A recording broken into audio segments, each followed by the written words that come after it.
Bonjour à tous. C'est Jason. Avant d'aller plus loin, je veux dissiper le malentendu le plus courant sur le voyage d'aujourd'hui. Là où nous nous dirigeons, on s'appelle Grand Canyon Ouest et ce n'est pas le parc national du Grand Canyon. C'est le même canyon, la même rivière, le même rocher, les mêmes 277 miles de celui-ci, mais cette section n'est pas une terre fédérale et elle n'est pas gérée par le National Park Service. Le Grand Canyon Ouest se trouve dans la réserve indienne de Hualapai. Il appartient à la tribu Hualapai, une nation souveraine avec son propre gouvernement, sa propre force de police et ses propres lois. Quand nous passons cette porte, nous sommes des invités dans un autre pays. Votre laissez-passer pour les parcs nationaux ne fonctionne pas ici, et ce n'est pas une faille.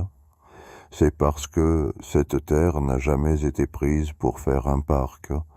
Aujourd'hui, ce n'est pas seulement un point de vue, c'est une visite.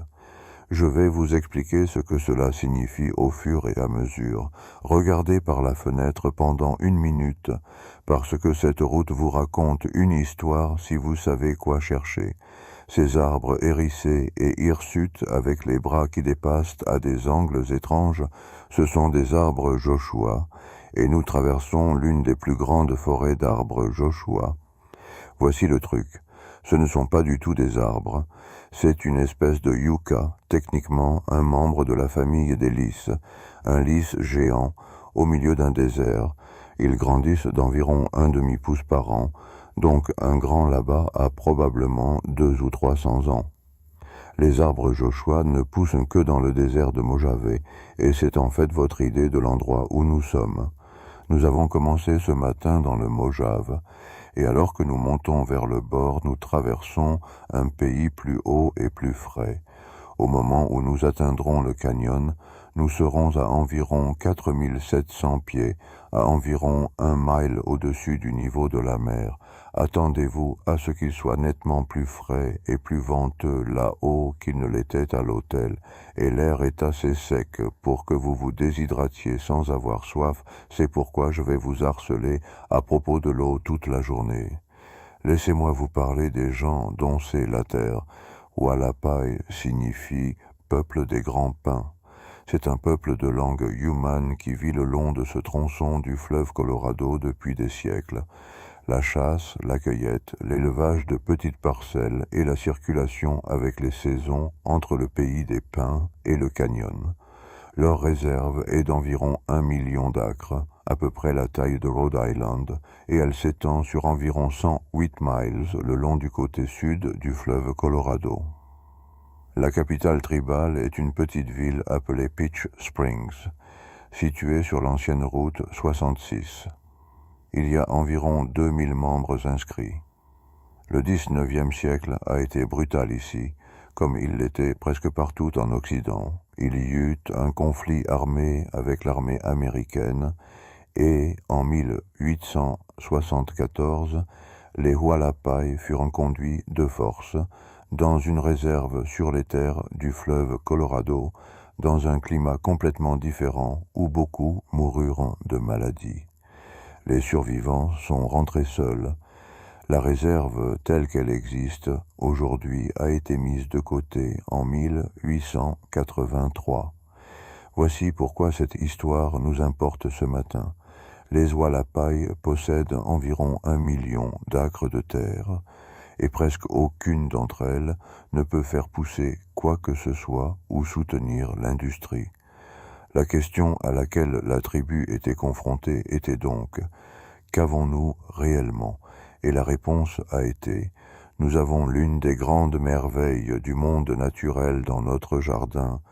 Tout ce pourquoi vous dépenserez de l'argent aujourd'hui, votre entrée, votre déjeuner, la navette, le stand de bijoux, va à une société appartenant à une tribu. Il finance le gouvernement tribal, les bourses d'études, les services de santé, les soins aux personnes âgées. Le tourisme ici n'est pas une activité secondaire, c'est l'économie.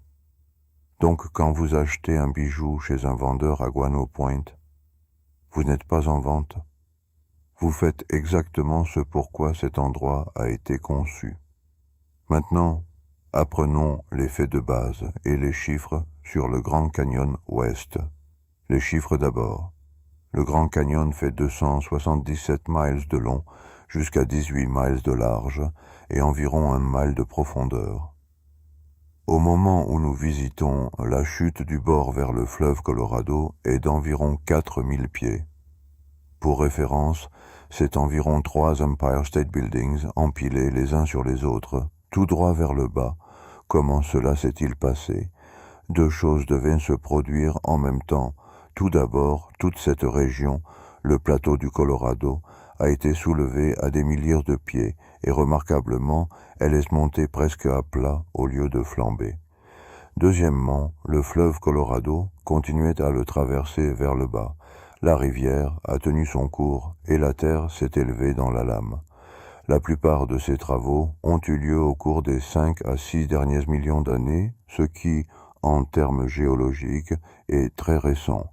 Mais la roche que la rivière a exposée est à l'opposé de celle des récentes. Au fond du canyon, il y a une pierre sombre et tordue, le Vishnu-schiste, qui a environ 1,8 milliard d'années. C'est près de la moitié de l'âge de la Terre elle-même. Quand vous regardez par-dessus bord aujourd'hui, vous regardez une coupe transversale de près de 2 milliards d'années de l'histoire de la planète, disposée comme des pages dans un livre. Une dernière chose qui rend cette section spéciale, nous sommes près de l'extrémité ouest du canyon. Non loin devant, les murs s'ouvrent et le canyon se termine simplement aux falaises de Grand Wash. Vous vous tenez donc près de la ligne d'arrivée de toute l'histoire.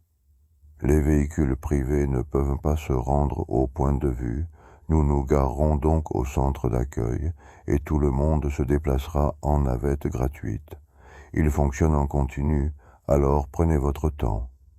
Pointe d'Aigle. C'est la signature négligée. Regardez la formation rocheuse en face de la zone d'observation et vous verrez pourquoi. Les strates forment ce qui ressemble incontestablement à un aigle avec ses ailes étendues. C'est une formation sacrée pour les Hualapai. Eagle Point abrite également le village amérindien, un sentier pédestre d'habitation authentique représentant plusieurs tribus. Hualapai, Havasupai, Navajo, Hopi, peuple des plaines. Avec des fours et des pavillons de sudation, il y a un amphithéâtre en plein air avec des spectacles de danse autochtones en direct le week-end. Et Eagle Point est l'endroit où vous trouverez le Skywalk. C'est un pont de verre en forme de fer à cheval qui traverse environ 70 pieds au-delà de la jante, avec rien sous le verre mais 4000 pieds d'air. Il a ouvert ses portes en 2007 et est conçu à un degré presque absurde, construit pour supporter des vents extrêmes et un tremblement de terre majeur, avec une capacité de charge bien au-delà de tout ce qu'il transportera jamais. 2 remarques pratiques. Vous mettrez des couvre-chaussures de protection et aucun appareil photo ou téléphone n'est autorisé sur le pont. Vous laisserez tout dans un casier. Il y a des photographes du personnel et les photos sont vendues séparément. Ce n'est pas une arnaque, c'est parce qu'un téléphone tombé de cette hauteur est un véritable danger. Pointe de Guano. Mon préféré, et voici l'histoire étrange derrière le nom. Dans les années 1930, une grotte pleine de guano de chauve-souris a été trouvée dans la paroi du canyon de l'autre côté. Le guano est un excellent engrais. Alors, dans les années 1950, une entreprise a enfilé un tramway aérien à 8800 pieds à travers le canyon ouvert, plus d'1,5 mille de câbles, pour l'exploiter. C'était un exploit extraordinaire d'ingénierie. C'était aussi un désastre financier. Le dépôt s'est avéré être une fraction de ce qu'ils avaient estimé, et l'opération s'est pliée en quelques années. La légende veut qu'un avion de l'armée de l'air ait ensuite coupé le câble. vous pouvez toujours marcher jusqu'au reste rouillé de la tête du tramway. Guano Point se trouve sur une péninsule formée par 2 virages de la rivière, de sorte que la courte randonnée High Point vous offre une vue à 360 degrés avec le fleuve Colorado visible en dessous. Point de Hualapai. Le 3e arrêt, restaurant, galerie, magasin, cabane et accès à des sentiers supplémentaires. C'est là que partent également la tyrolienne et les excursions en hélicoptère. 5 choses, toutes comptent. À Guano Point, il n'y a pas de garde-fou. Aucune. Vous pouvez marcher jusqu'au bord d'une chute de 4000 pieds, sans rien entre vous et elle. C'est délibéré. Cela préserve le bord naturel. Et cela signifie que toute la responsabilité vous incombe. Surveillez votre pied, regardez le vent. Et s'il vous plaît, ne reculez pas en regardant à travers une caméra. Si vous avez des enfants avec vous, tenez-leur la main. Je suis sérieux à propos de celui-ci. 2. Pas de drone. L'utilisation récréative de drones est interdite sur les terres de Hualapai et l'application de la loi est assurée par les autorités tribales et non par un garde forestier. Ne le testez pas. 3. Au village amérindien et à l'amphithéâtre, demandez avant de photographier les gens, paysages, bâtiments, pas de problème. Les artistes individuels et les vendeurs, demandez d'abord. Cela vous coûte 3 secondes et c'est un simple respect. 4. Chapeau, lunettes de soleil, crème solaire, eau. Nous sommes à 1000 d'altitude sur la roche exposée. Le soleil ici est plus fort qu'il n'y paraît, et le vent cachera combien vous transpirez. 5. Le temps. L'Arizona n'observe pas l'heure d'été, ce qui signifie que maintenant l'horloge correspond à Las Vegas. Mais ne comptez pas sur votre téléphone, car il peut prendre la mauvaise tour et sauter 1 heure. Ma montre est l'heure officielle aujourd'hui. Je vais vous donner 1 heure de départ ferme à chaque arrêt, et je serai debout à l'arrêt de la navette avec un panneau. Voici ce à quoi j'aimerais que vous vous accrochiez pendant que vous marchez jusqu'à cette jante. Vous allez regarder près de 2 milliards d'années de pierre, sculptées par une rivière qui la sculpte encore en ce moment, à un endroit qui n'a jamais été transformé en parc, parce que les gens qui ont vécu ici tout au long détiennent toujours l'acte. La rive sud vous donne la carte postale. Ce côté vous donne autre chose.